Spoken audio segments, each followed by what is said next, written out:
ہم لوگ بیٹھتے ہیں، باتیں کیا کرتے ہیں، اس کا کس کے ساتھ چکر چل رہا ہے، ہم بیٹھتے ہیں بات کرتے ہیں، اس کی روزی روٹی کا کیا مسئلہ ہے، وہ تو بڑا شانہ بنتا ہے، وہ تو بڑی دادا گیری کرتا ہے، وہ تو بڑا کرپشن کرتا ہے، اور وہ تو عورتوں کے ساتھ نظریں لڑاتا ہے، عورتیں بیٹھتی ہے تو وہ بھی کچھ ایسی باتیں کرتی ہے، یعنی کم زیادہ کچھ ہم سب ایک دوسرے میں لگے ہوئے ہیں۔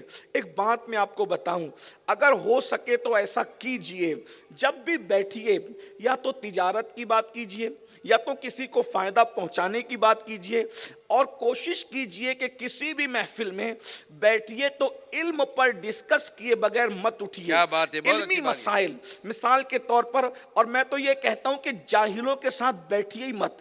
جاہل اس معنی میں ان پڑھ کے معنی میں، ورنہ ہم کسی مسلمان کو جاہل نہیں کہتے، کیونکہ جو رسول اللہ کے دامن سے وابستہ ہو گیا اب وہ کبھی جاہل نہیں ہو سکتا۔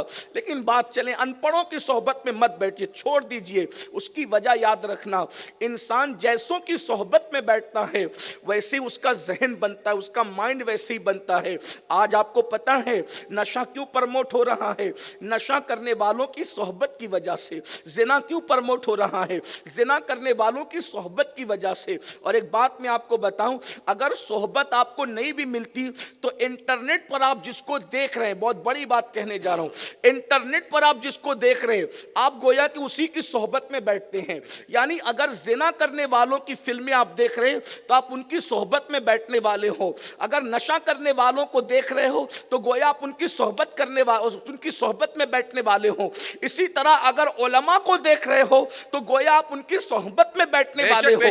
یاد رکھنا اچھی طرح سے، اور پھر یہ بھی یاد رکھیے دنیا میں جو جس کے ساتھ اٹھے گا بیٹھے گا وہ قیامت کے دن اسی کے ساتھ اٹھایا جائے گا۔ اب آپ کو یہ منظور نہیں کہ آپ کسی عالم دین کے ساتھ اٹھیں، کسی اللہ والے کے ساتھ اٹھیں۔ ذرا سوچئے تو صحیح، صحبت بگاڑتی بھی ہے، صحبت بناتی بھی ہے۔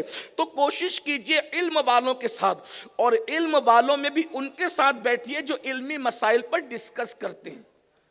بیٹھو تو علم کے موتی لٹاؤ، دسترخوان پر بیٹھو تو بھی علم کی بات کرو، سماج میں بیٹھو تو بھی علم کی بات کرو، شادی بیاہ میں بیٹھو تو بھی علم کی بات کرو، موت میت میں بیٹھو تو بھی علم کی بات کرو، کیونکہ آپ نے جو علم کا موتی بکھیر دیا ہے جب تک اب یہ آگے بڑھتے رہے گا اس کا ثواب آپ کو ملتا رہے گا۔